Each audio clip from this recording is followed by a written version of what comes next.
Boa noite a todos. E que a paz de Jesus esteja sempre em cada coração. Eu sou Leandro e hoje vou falar sobre o capítulo 14 do Evangelho segundo o Espiritismo. Honra teu pai, ou honra vosso pai e vossa mãe. Tá? O que se trata, primeiro, o que se trata o Evangelho segundo o Espiritismo? O Evangelho segundo o Espiritismo nada mais é que os ensinamentos de Jesus, em que Kardec organiza de forma a que todas as dúvidas que existem entre as doutrinas, seja a vida de Jesus, seja os milagres, seja as aparições, todas as formas de controvérsias não são colocadas nesse livro. Aqui é colocada apenas a moral do Cristo. É o ponto onde todas as religiões concordam, em que todas as religiões convergem. Então, no Evangelho segundo o Espiritismo, nada mais tem do que os ensinamentos morais do Cristo à luz da doutrina espírita. Por que à luz da doutrina espírita? Porque uma vez que somos espíritas, não dá para enfocar de outra forma. Mas a moral do Cristo é preservada. Em momento algum a gente vai distorcer essa moral. Tá? Então, hoje eu vou falar sobre honrar pai e mãe. Segundo Mateus, no capítulo 18, versículo 20, sabes os mandamentos: não cometas adultério, não mates, não furtes, não diga falso testemunho, não cometas fraudes, honra teu pai e tua mãe. Ou no Decálogo mesmo, em Êxodo, está lá: honrarás teu pai e tua mãe para que tereis uma dilatada vida sobre a terra que o Senhor Deus te dará. Tá? Então, o que a gente vai falar hoje sobre honrar pai e mãe?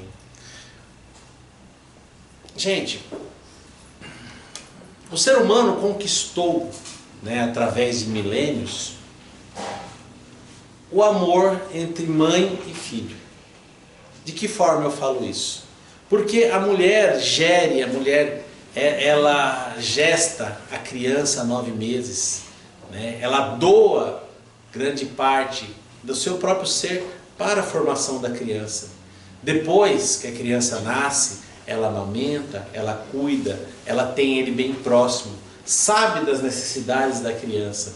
Isso, a mulher já faz isso há milênios, Muitos animais fazem isso. Então, parte desse cuidado é instintivo. E parte desse cuidado é o entendimento do que aquele serzinho precisa de um cuidado especial. Isso desperta na mulher principalmente, no homem também, em menor proporção, mas na mulher principalmente, o que a gente chama de instinto materno. Isso é conquista do ser humano. Ninguém tira isso mais da gente. Lógico, temos casos isolados, mas não são a maioria. Então, quando se trata de amor, de cuidado, o amor de mãe para o filho, isso é um ponto patente. Correto? Agora, e os outros tipos de amores? E os outros tipos de cuidados? E os outros tipos de relacionamento? Será que são instintivos também, automáticos?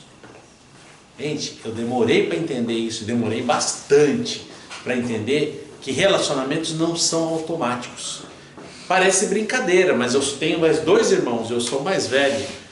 Eu demorei 40 anos para entender que o irmão não é irmão porque ele nasceu da sua mãe. Ele só é irmão se você construir uma relação com ele de amizade, de proximidade. E apesar de eu ter sido criado com os meus 2 irmãos, eu nunca entendi isso. E sempre mantive eles distantes. Sempre tive eles como pessoas conhecidas, meus irmãos, mas sem intimidade. E eu observava isso também da relação entre meus irmãos comigo. Hoje eu percebo que não é assim. Toda relação tem que ser construída, porque as relações automáticas ainda estão circunscritas apenas da mãe para com o filho. Então devemos construir essa relação. O que os irmãos precisam para ser bons irmãos? Convivência, afinidade, e muitas vezes não ajuda dos pais, porque temos certos instintos, temos certas tendências, pendores que estão ali para ser corrigidos pelos pais. Então a gente vê um irmão maltratando o outro, o que o pai faz? Ele intervém e fala: não é assim. né? Cuida do seu irmão, cuida da sua irmã, ajuda, auxilia, ele é menor, respeita, ele é maior. E a gente vai construindo essa relação, essa boa relação entre irmãos, né? E pais e filhos, os pais com o filho, também é automático? Não. Se o pai não dispõe a ir lá e buscar saber o que a criança precisa, qual a necessidade do filho, qual a necessidade da proximidade, o que ele pode contribuir na educação, serão dois estranhos. Serão dois estranhos. Então, precisamos construir relações. Isso é o que faz parte da vida humana. Construção de relações. A gente constrói relações com os nossos irmãos, constrói relações com os nossos filhos, né? E tudo isso é muito importante. Por quê? Porque, primeiro, quem é a nossa mãe, pai e quem é nossos irmãos? Como eu falei, eu fui criado, né, sem entender que eu precisava construir relações. Então, quando chega numa idade, por exemplo, de 25, 30 anos, eu falo, tenho meus irmãos e tenho meus amigos. Se eu falar quem que é mais irmão, o que a gente costuma falar? Eu tenho amigos que são melhores que os meus irmãos. Por quê? Porque eu construí relações com eles mais próximas do que meus irmãos. Então, quem eu posso considerar irmão, que eu posso confiar? Aquele amigo. E por que eu não posso confiar naquele meu irmão? Porque eu não construí relação com ele. Eu não estreitei laços. Eu tive divergências. Até aí, tudo bem. Tudo bem. Qual que é o problema? O problema é que a gente vem para esse mundo para resolver problemas de relacionamento. Para resolver problemas de afetividade. Né? Porque se tivéssemos uma vida só, né, apenas essa aqui, eu nasci e daqui a pouco eu morro, desapareço, não tem problema nenhum, faço amizade com quem eu quero, gosto só de quem gosta de mim, né? Essas frases que a gente está acostumado nesse mundo, eu só amo quem me ama e só gosto de quem gosta de mim. E não teria problema nenhum, o mundo é assim, a vida é curta, aproveite a vida. Só que não é. Né? A gente está aqui em um processo contínuo que vem acontecendo há muito tempo. Há muito tempo. Né? E cabe a nós mudarmos essa perspectiva. Por quê? Porque todos aqueles que nascem debaixo do nosso teto, né, nascem debaixo do mesmo teto, têm problemas para resolver. Acreditem, ninguém vai nascer debaixo do seu teto, próximo de você, sem precisar ter nenhuma correção, nada com você. Né? É um perfeito estranho. Eu não tenho nada com meu irmão, eu nem me pareço com ele. Eu não tenho nada a ver com a minha irmã. Não existe isso, gente. Não existe, mesmo porque, se a gente não gosta, a gente desgosta, para não falar outra coisa. Né? Então, se fosse apenas uma pessoa estranha, não teríamos sentimento nenhum por ela. É um estranho. Mas geralmente a gente tem o quê? Se a gente não tem aquela paixão, aquele amor, aquela vontade de estar junto, a gente tem aquela repulsa, a vontade de estar longe. Final do ano vai chegar, festa de final de ano, vou ter que juntar toda a família, vou ter que vir aquela pessoa que eu não me dou bem. Se eu tenho esse sentimento, é porque eu tenho que corrigir, eu tenho que construir uma relação, eu tenho que construir uma ponte, né, entre os nossos corações. De que forma? Vou ser falso? Vou ser... Não. Pelo menos deseje o bem. Não aponte os defeitos, nem para você mesmo. Né? Não tente ver os defeitos, tente ver as qualidades. Né? Perdoe as ofensas, as mágoas, o falar errado, porque quer queira, quer não, essas pessoas nos magoam o tempo todo. Né? Às vezes eles olham para a gente e nos magoam. Por quê? Porque a gente tem uma relação antiga. Relações são assim. Se você tem uma indiferença por alguém, essa relação é nova. Então, para muitos de vocês que estão vendo eu pela primeira vez, não sentem nada. Por quê? Relação nova. Não tem. Para outras pessoas, falam, nossa, parece que eu conheço. Nossa, eu gostei. A relação já não é nova. Aqueles também que falam, não suporta ele falando. Aqui, esse aí pode ter certeza que a relação não é nova. A gente já tem esse problema já arrastando há bastante tempo. Porque o sentimento negativo ele aflora com muito mais força do que o positivo. Então, Não se assustem, é assim mesmo. Então, devemos construir essas novas relações? Devemos. Por quê? Porque temos o nosso ciclo de amizade, o nosso ciclo que a gente chama de família espiritual. Pessoas que convivem conosco e se dão bem conosco, e nos amam e gostam da gente. Nos protegem, nos compreendem. Aquilo que todo mundo quer. Há uma alma gêmea. Eu quero conhecer, eu quero estar perto dessas pessoas que gostam de mim. E eu pergunto para vocês, pessoas que gostam de você, que te amam, apesar de você ser quem você é, porque aqui, a não ser que tiver algum anjo aqui, se tiver algum, me desculpa, mas a maioria é parecida comigo e a gente sabe que a gente não é 100% bonzinho, 100% angelical. Ao contrário, né? Para gostar da gente tem que ter muita paciência, muito perdão, muita indulgência. Então, sendo dessa forma, quem que nos ama do jeito que a gente é, você acha que está aqui encarnado com a gente? Você acha que essas pessoas maravilhosas que conseguem nos amar apesar de a gente ser como a gente é, está aqui junto com a gente em jornada? Não. A maioria está como mentor espiritual. A maioria está cuidando para que nós não nos desviemos do caminho nessa encarnação. Está cuidando para que a gente não erre, para a gente não tropeçar nas mesmas pedras. Então, quem está aqui com a gente? Quem a gente não gosta. É que a gente tem problema para resolver. E daí que cabe construirmos laços para aumentar a nossa família espiritual. Como a gente constrói laços? Superando as antipatias, superando as inimizades, tolerando aqueles que a gente não tolera. E acreditem, gente, se vocês gostam de todo mundo na sua família, esses são os piores. Porque sempre tem alguém que a gente não gosta. Se você não tem esse alguém é você. Né? Como eu tenho uma frasinha no meu celular, fala, é por isso que não te chamam para o churrasco. Né? Porque você acha legal, mas você é insuportável. Então o que eu estou querendo dizer para vocês é o seguinte, a gente tem que construir relações, construir afetos. Isso não vem de graça. A gente precisa, no esforço do dia a dia, da paciência, da perseverança, da indulgência, do perdão, construir esses afetos. Isso é tarefa para ontem, na vida de cada um de nós. Né? Mas, mais do que isso, a gente tem o problema do pai e da mãe. Por quê? Porque a gente nasce, tem um irmão, é seu irmão, vamos construir esse afeto. Tem o vizinho, eu tenho que aguentar o vizinho, tenho que construir esse afeto. E o pai e mãe que te botou no mundo? Que hora que você começa a construir esse afeto? Geralmente muitos falam assim, quando eu for pai, eu vou descobrir, quando eu ser pai, eu vou descobrir o que meu pai passava. Mas você faz isso porque você está reconhecendo o trabalho dele, ou porque você está tendo remorso de nunca ter reconhecido o trabalho dele? A gente tem remorso. Feliz daquele que dá tempo de falar, pai, desculpa, eu não sabia o quanto você sofria. Eu não tive esse problema, eu não tive essa vantagem. Mas eu agradeço de entender que devemos construir também esse amor, essa relação, esse entendimento. Por isso que Jesus, desde aquela época, fala, honra teu pai e tua mãe. Por quê? Teu pai e tua mãe fizeram tudo para que você estivesse aqui hoje. Eles deram a sua vida para que você estivesse aqui hoje.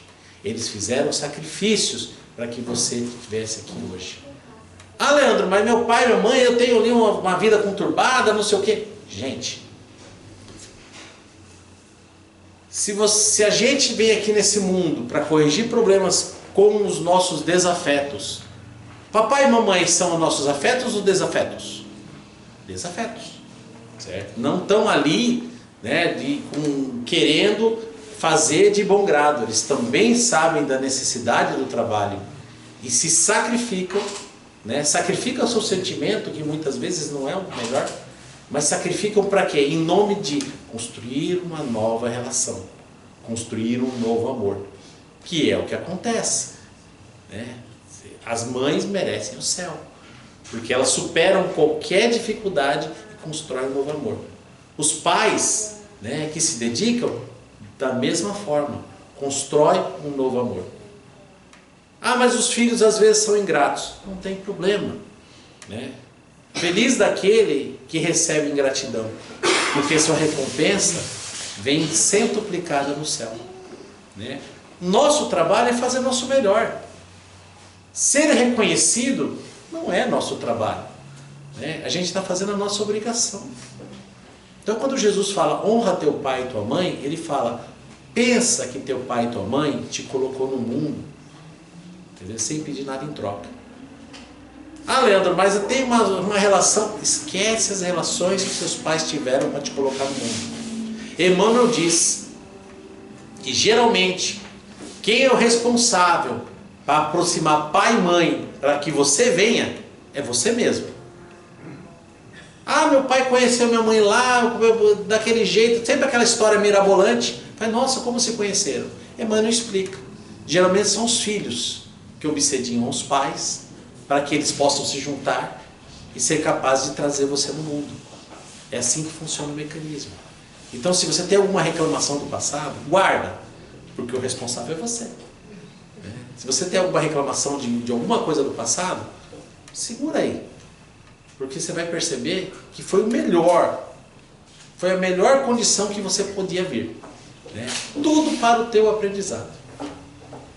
E quando Jesus fala, honra teu pai e tua mãe, ele não fala só para você amar seu pai e sua mãe por tudo que eles fizeram. Deu trabalho colocar vocês aqui no mundo hoje? Deu. Então honra. Quando a gente fala honra, né, quando eu falo assim, eu tenho que honrar, que meu pai falava assim, honra seu sobrenome, né, porque a gente é pobre e só tem o nome. Então honra ele, não joga ele na sarjeta. Quando a gente fala honrar, a gente fala do quê? De a gente manter ele num elevado padrão, né, um elevado padrão de consideração, para que não se envergonhe. Então quando Jesus fala, honra teu pai e tua mãe, ele fala, viva a sua vida da melhor maneira possível, agradeça a seus pais e nunca dê motivo na sua vida para que o trabalho deles de colocar no mundo tenha sido em vão. Esse é o teu trabalho como filho. Como pai é cuidar, como filho é fazer que esse cuidado tenha valido a pena. E como a gente faz isso? Seguindo os ensinamentos de Jesus. Seguindo uma vida direita, digna, querendo sempre o melhor, né? Agradecendo a quem nos colocou no mundo, agradecendo ao nosso Pai Criador, porque quando ele fala honra vosso Pai, não é só papai, né? É nosso Pai, que também foi Ele que nos colocou aqui, foi Ele que nos criou. Então, da mesma forma, toda vez, como diz Santo Agostinho, toda vez ao dormir, eu me pergunto como foi meu dia, se eu fiz coisas boas, se eu fiz coisas ruins, né? Ah, mas será que eu sou justo comigo? Será que eu não vou passar pano para as coisas que eu fiz ruins? E aí ele coloca da seguinte forma, eu imagino que minha mãe esteja vendo. Será que ela vai ficar feliz pelas coisas que eu fiz? Se eu achar que ela ficou feliz, as coisas foram boas. Se eu achar que ela não ficou feliz, amanhã eu corrijo, eu peço perdão, eu desculpo e não faço mais. Então busquemos sempre, né, construir uma vida digna, uma vida de crescimento, de evolução, corrigindo os erros do passado e principalmente não tropeçando nas mesmas pedras que a gente sempre tropica, né? Querendo afastar da gente as pessoas que a gente não gosta, né? Querendo se aproximar só de quem nos é agradável. Isso não é amor, gente. O amor é sempre o contrário. O amor é gostar de quem não gosta da gente. O amor é cuidar de quem está nos chutando. Ou toda mãe abraça um filho e o filho fala, ah, mamãezinha, obrigado por abraçar, pelo abraço. Né? Criança nasce e ela não escolhe hora para chorar. 2 horas da madrugada, está chorando. Você está fazendo carinho, você está cantando, balançando no braço e está gritando. Né? Você está ali fazendo carinho, você está dando comida, se ela agradece, ah, obrigado pela comida, ou ela gorfa você? Ela gorfa você. Eu sei que eu tenho, a minha primeira, então a gente chamava ela de gorfinho, tanto que a menina gorfava. Né? Mas assim, faz parte. Cuidar de quem não tem condições ainda, daquele que precisa do cuidado. Né? Então a gente cuida dos filhos com o cuidado que eles necessitam. E a gente cuida dos pais no cuidado que eles necessitam, que agora se inverteu. Né? Então busquemos sempre cuidar do pai e da mãe. Não envergonhá-los, né? Não perante a sociedade, mas perante Jesus. Façamos sempre, sempre o que é direito, porque esse é o trabalho do verdadeiro cristão na terra. Certo, gente? Muito obrigado e que Jesus abençoe sempre.